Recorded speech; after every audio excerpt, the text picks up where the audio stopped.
Hey, welcome back to Leader Roots Podcast. I'm your host, Stephen Smallwood. On the show, we explore the heart of leadership and being a good human resource for others. In today's episode, we're going to talk about watching what you eat. But before we get started, I want to thank everyone for tuning in to the podcast. I'm grateful because without you, the show wouldn't be possible. I also want to encourage all the listeners here to get somebody in your life that's going to help you grow. You know, no man is an island, and we can all use help becoming a better version of ourselves. So you are what you eat. And I want to share some thoughts about paying attention to what you're feeding yourself. We've all heard the saying, you are what you eat. So we generally are speaking about physical body, right? Well, the same applies to the mind. You become your thoughts. You become what you continue to allow in your mind. You know, I had to ask myself, Stephen, what are you feeding yourself? What are you allowing your mind that's controlling your decisions? 24 hours a day, at least 16 hours to feed your mind. How much junk food is being digested? So, too much junk food in your body will begin to feel bad all day. Guys, I've been there. I know.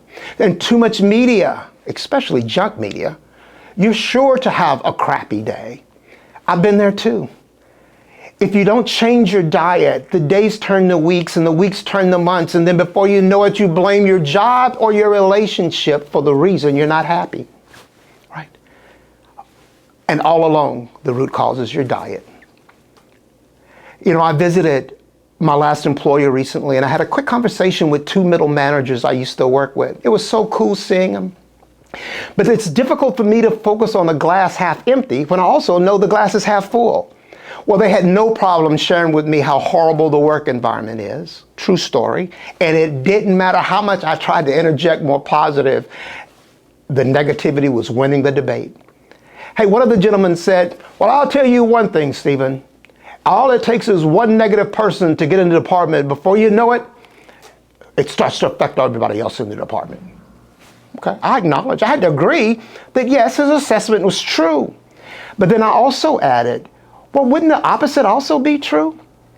You know, he said, what do you mean? I said that if someone else came into the department and exuded with joy and happiness about life, wouldn't that also start to affect some other people in the department?